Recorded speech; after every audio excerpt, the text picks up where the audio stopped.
O caso da Califórnia, quando construiu o projeto, um dos casos que me inspirou bastante foi o caso da Califórnia. E não é por haverem cowboys na Califórnia e não haver no Alentejo, não é?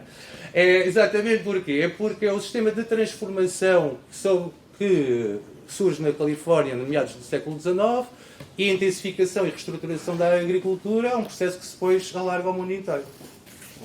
O que se passa na Califórnia é que até ao meados do século XIX, a atividade agrícola era dedicada à produção do gado bovino e cereais, com os cowboys, e a partir do momento em que introduzem novos sistemas de irrigação e conseguem construir o sistema de comboio intercontinental para exportar os produtos, as empresas californianas apostam na produção de frutos, fruticultura e horticultura.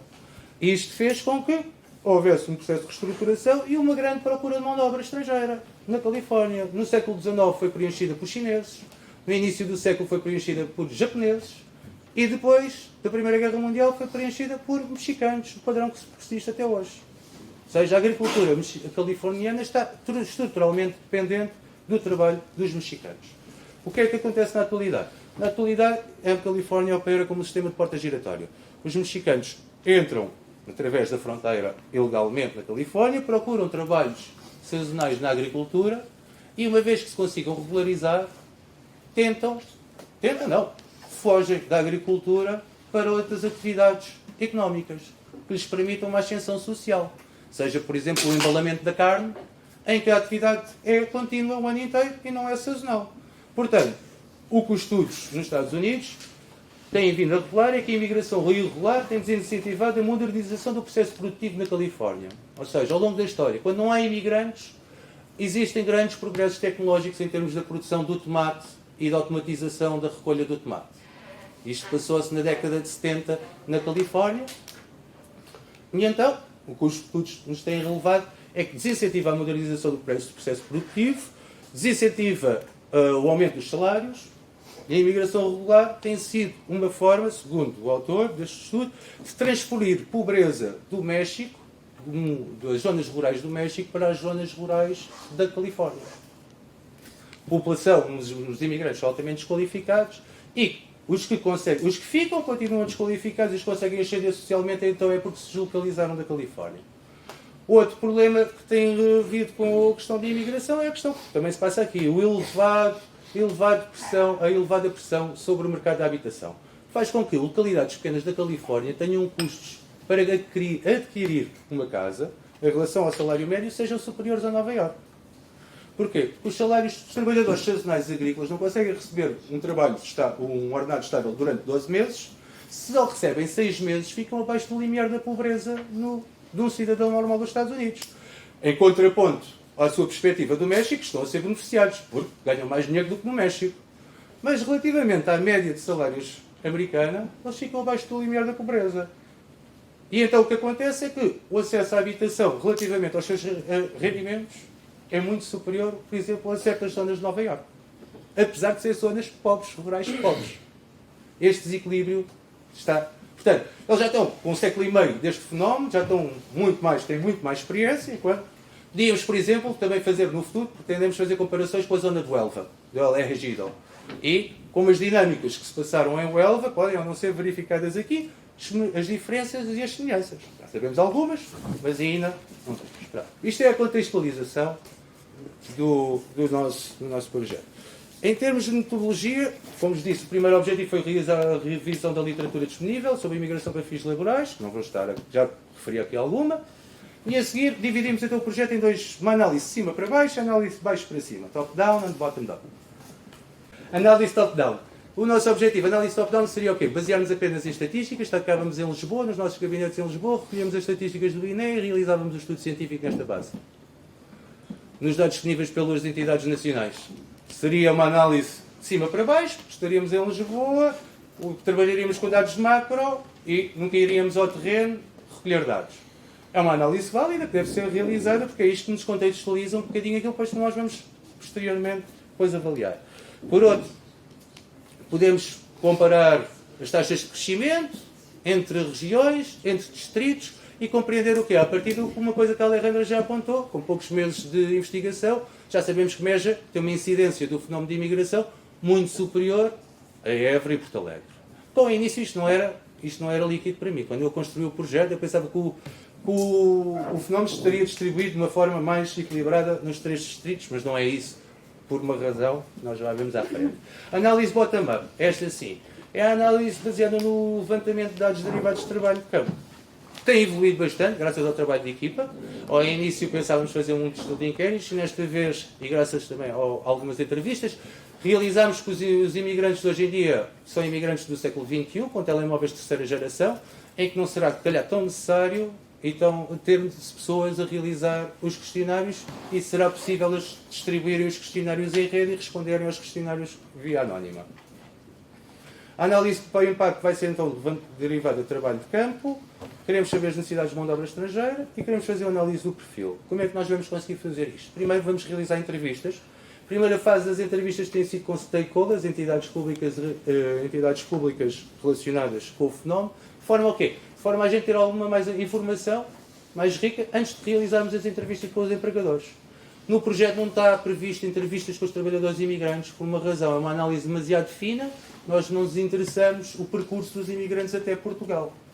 Queremos uma análise mais geral do perfil dos imigrantes, também para poder responder a um certo tipo de perguntas, enquanto o projeto realizado pela Cláudia Pereira, do qual existe o link, fez uma análise muito mais fina dos trabalhadores nepaleses e dos canais e dos percursos de imigração dos nepaleses.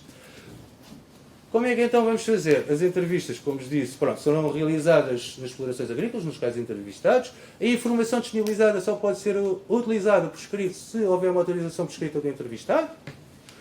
Queremos obter informação one-to-one, diretamente das pessoas que estão relacionadas como exatamente um objetivo da mesa redonda para hoje. Segundo, para conseguirmos ter uma amostra vasta e tentar obter as necessidades e as variações entre os 3 distritos, vamos realizar um inquérito questionário online com empregadores.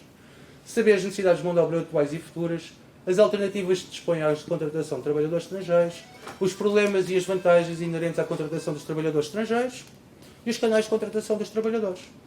Bem como ver, de certa forma, também nas entrevistas, a sua disponibilidade para participar depois em soluções alternativas à solução, ao paradigma atual que nós temos para gerir a imigração em Portugal.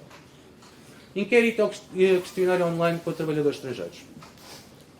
O essencial deste inquérito será estar disponível em várias línguas, não tem sido fácil, porque realizamos que se não tivermos na língua nativa do trabalhador estrangeiro será mais difícil de compreensão e a informação não será tão fidedigna e não teremos a mesma taxa de resposta. Portanto, temos tido um forte empenho em conseguir as traduções o máximo possível. Neste momento já temos em romeno, português, inglês, francês. Vamos ter em Idi, em tailandês, em Wolof, que é uma língua africana, e possivelmente mais algumas. Mas estas 3, talvez em árabe, eu gostaria de ter em árabe, porque mesmo existe uma possibilidade do questionário ser realizado bianualmente. O mesmo tipo de perguntas, portanto, se conseguir realizar agora a tradução, poderá ser replicado mais no futuro com uma população estrangeira diferente daquela que é hoje. Estando preparado. Mais coisas que nós queremos saber. Estatuto de residência, condições de trabalho, condições de remuneração. Qual é o rendimento anual? Isto é uma questão que nos preocupa. A agricultura é um trabalho sazonal. Maioritariamente sazonal. Como já era no tempo da Catarina Eufémia, como o Alberto Matos referiu na entrevista, no tempo da Catarina Eufémia e antes do 25 de Abril. O que é que acontece? É difícil as pessoas terem um rendimento anual de uma pessoa que trabalha numa atividade não sazonal. Daí, o que a gente quer averiguar é se estas pessoas conseguem ter um rendimento acima do limiar da pobreza nacional ou abaixo. De forma a quê? Tentarmos criar alternativas e soluções para elevar os seus rendimentos e dar resposta a este problema. Condições de habitação que eles têm e perspectivas sobre o futuro. Que é exatamente que nós temos que definir quais são o perfil do imigrante. Se o imigrante quer ficar cá, estabelecer-se em Portugal, estabelecer-se no Alentejo e residir no Alentejo com a sua família, fixar-se, ou se é um projeto de curta duração, em que vem só trabalhar, tentar obter a legalização, ir para um país europeu, o que é uma opção perfeitamente legítima, uma vez a maioria dos portugueses desqualificados tem como objetivo ir trabalhar para o estrangeiro também. Portanto, não me espanta que os trabalhadores estrangeiros que venham para Portugal tenham também esse mesmo objetivo. Mas é importante para quê? Para criarmos uma estrutura que permita à agricultura ter mão de obra e dar resposta a todos os desafios inerentes ao movimento cíclico das pessoas e dos trabalhadores. Considerações preliminares. Ou seja, daquilo que a gente, já vos disse, O fenómeno desenvolve-se de forma dispara nos 3 distritos do Alentejo, porque, como nós já sabemos, está associado, o fenómeno de imigração e a necessidade de procurar mão de obra está associada a 11 segmentos da produção agrícola. Ou seja, nem todos os segmentos da produção agrícola têm as mesmas necessidades. A framboesa tem uma necessidade de mão de obra, o olival tem uma produção, o olival intensivo tem uma necessidade, o almendroal tem uma necessidade de mão de obra, o melão tem outra necessidade de mão de obra. Há produções que são mais sazonais e que têm um pico mais curto, ou outras que o pico tem vindo a ser cada vez mais alargado.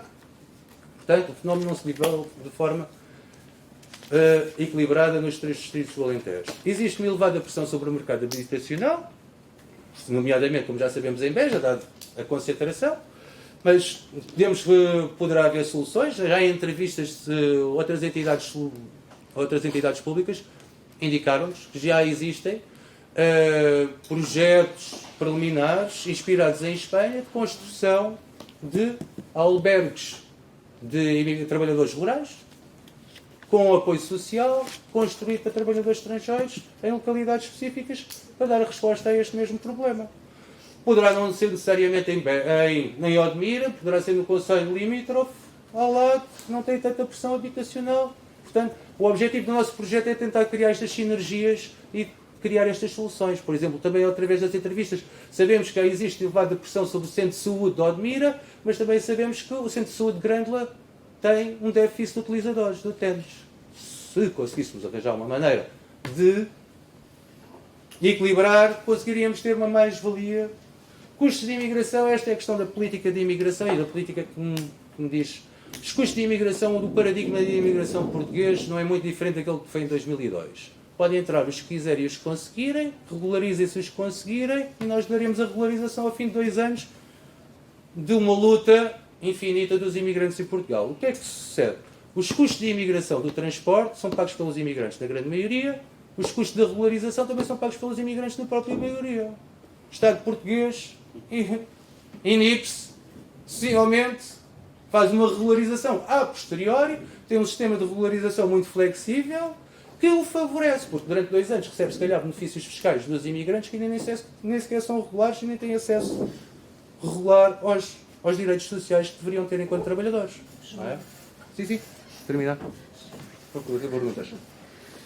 Por fim, os custos de imigração. Portanto, o que eu acho é que o nosso paradigma de imigração, tal como em 2002, dá todos os prejuízos aos imigrantes. Eles estão a pedir um contributo muito importante e existe uma dualidade também que eu estava a conversar, que era, nós oferecemos Visa Gold, vistos Gold e benefícios fiscais a reformados estrangeiros, uma política, e, por outro lado, os trabalhadores estrangeiros que vêm participar e trabalhar economicamente ativos na economia nacional têm um sistema em que são abandonados eles próprios e então o Estado português se inibe de gerir o fluxo migratório. Por fim, o último ponto é este. O excesso de oferta, que algo nos Estados Unidos, o excesso de oferta de mão de obra poderá vir fomentar bolsas de pobreza em meio rural. Ou seja, excesso de mão de obra vai fazer com que os salários não aumentem, excesso de mão de obra vai haver com que haja mais pressão sobre o mercado habitacional, e isto não vai ser favorável aos imigrantes, e a longo prazo também não será favorável à sociedade no geral, nem aos empregadores, no curto prazo poderá ser, mas depois no longo prazo terá custos que nós gostaríamos de evitar. Muito obrigado pela vossa atenção.